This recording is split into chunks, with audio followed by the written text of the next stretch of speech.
Omni-Man, also known as Nolan Grayson from Invincible, is an extreme powerhouse. He possesses superhuman strength, speed, stamina, and durability far beyond any normal human. Official sources note Nolan can easily lift immense amounts of weight and tear through virtually any matter. He flies across interstellar distances in seconds and is nearly invulnerable, able to shrug off even the full force of nuclear blasts. In short, Omni-Man is about as close to an unstoppable planet buster as you can get. Any hero facing him must be on the cosmic level to have a chance. In these matchups, we consider comics, movies, and shows. For example, Nolan's feats include one-shotting armored towers and surviving ballistic missiles. By contrast, Batman, Spider-Man, and Captain America rely on peak human abilities or street-level powers. Meanwhile, heavy hitters like the Hulk, Superman, and Goku approach universal-level power themselves, so fights with Omni-Man become much closer calls. Below we break down each match, noting whether that hero would likely beat Omni-Man, lose, or face a 50-50 toss-up. Batman from DC, no contest for Batman.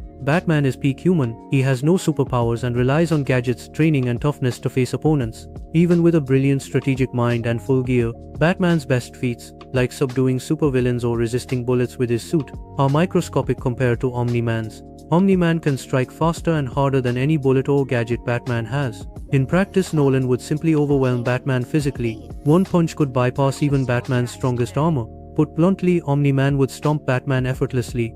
Batman's greatest asset is planning, but Nolan's speed means Batman never even gets to act in time. Spider-Man from Marvel, Spider-Man has virtually zero shot.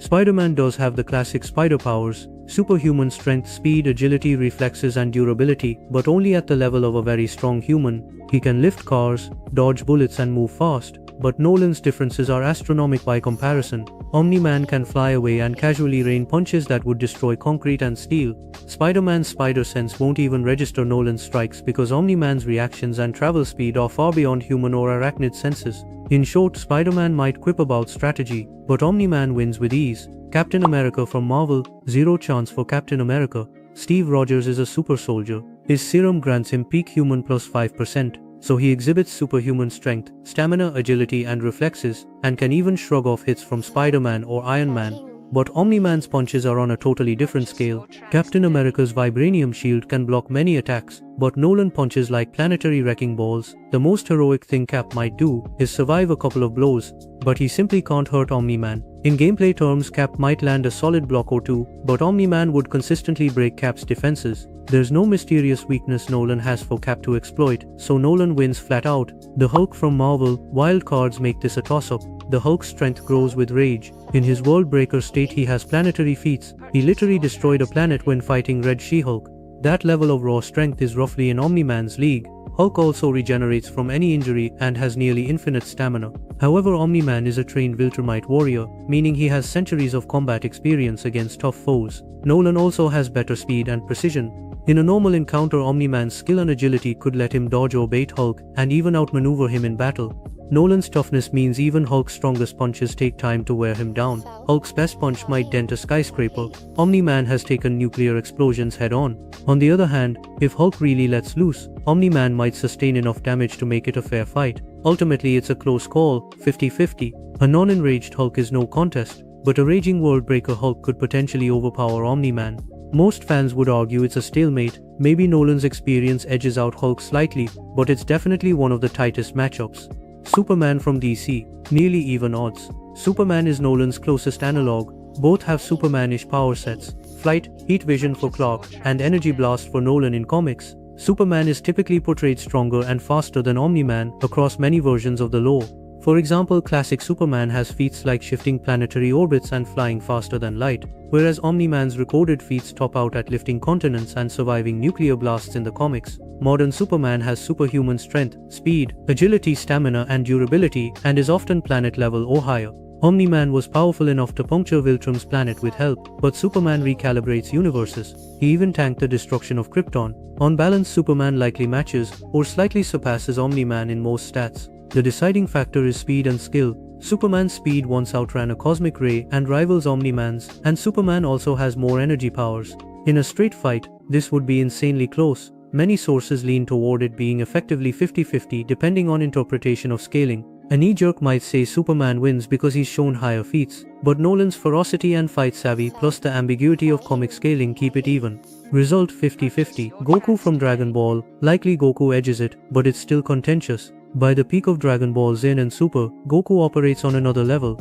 He has universe-level speed and strength. His feats include casually planet-shattering punches, instantaneous teleportation across galaxies, and Ultra Instinct form lets him react without thinking faster than light. Goku has superhuman strength, speed, durability and stamina, and uses ki blasts that can destroy moons or even larger objects. Compared to that, Omni-Man has not demonstrated anything quite cosmic in the show. His best on-panel feats are subplanetary, and the comics only hint at Viltrumite world shaking without solo feats. In a fight, Goku in his higher forms would almost certainly outrun Omni-Man, and Goku's ranged energy attacks like a Kamehameha could eventually overwhelm Nolan. It's still not an absolute stomp though. Goku has gone easy on opponents historically, and Omni-Man hits very hard with immense precision. Most power scaling discussions put Goku at least as fast and strong, and his experience against god-tier foes like Boros and Jiren suggests he'd prevail. We'll call this 50-50 to Goku's advantage, or effectively Goku wins in an extended fight. One could nitpick that Omni-Man might rely on surprise or psychological tactics, but Goku has defeated villains trillions of times stronger than any Earth hero. In short, Goku is likely too much for Omni-Man, though it be an intense scrap. One Punch Man, also known as Saitama, totally one-sided in favor of Saitama. Saitama's premise is that no enemy can harm him and he always wins in one punch. No character has actually been able to damage or even physically harm Saitama in any way. He casually tanks planet-shattering attacks and nuclear-level explosions with no effort. By every conventional metric, Saitama outclasses Omni powerhouses like Superman or Goku. Omni-Man's greatest hits are nowhere near Saitama's threshold. In any hypothetical fight, Saitama would laugh off Omni-Man's punches and counter instantly. For the sake of debate, you could pretend Saitama doesn't always kill everyone in one hit, but even at 10% power, Saitama is leagues above Nolan. Result: Saitama wins easily. Summary: in this gauntlet, Omni-Man effortlessly stomps the street levels. Batman, Spider-Man, and Captain America. The big fighters have more of a shot. Hulk or Superman each could plausibly take Nolan in a deathmatch, making those fights true coin flips. Anime titan Goku likely outpaces Nolan in power and speed, perhaps around 50-50 or better for Goku. Only Saitama stands no chance to lose, he's too strong. In short, for our audience, Omni-Man dwarfs Batman, Spidey and Cap. He might draw or lose to Hulk or Superman depending on conditions. Goku likely wins or pushes it to 50-50, and frankly, One Punch Man could defeat Omni-Man in a heartbeat. But the real question remains, what makes Omni-Man so terrifying isn't just his strength, it's his mindset. Unlike heroes who fight for mercy, Nolan fights with purpose, rage and pride. He doesn't pull punches or hesitate. Even gods like Superman or Goku battle with restraint, but Omni-Man fights to dominate. If he ever unleashed his full Viltrumite fury, even cosmic beings might pause before standing in his way. So in the end, Omni-Man stands as one of fiction's most fearsome warriors, a blend of unstoppable strength, ruthless instinct, and alien pride. Few can match him, and even fewer can survive him. But the multiverse is vast, and there's always someone stronger waiting out there. Who do you think could truly stop Omni-Man? Let me know your answer in the comments below. Subscribe for more.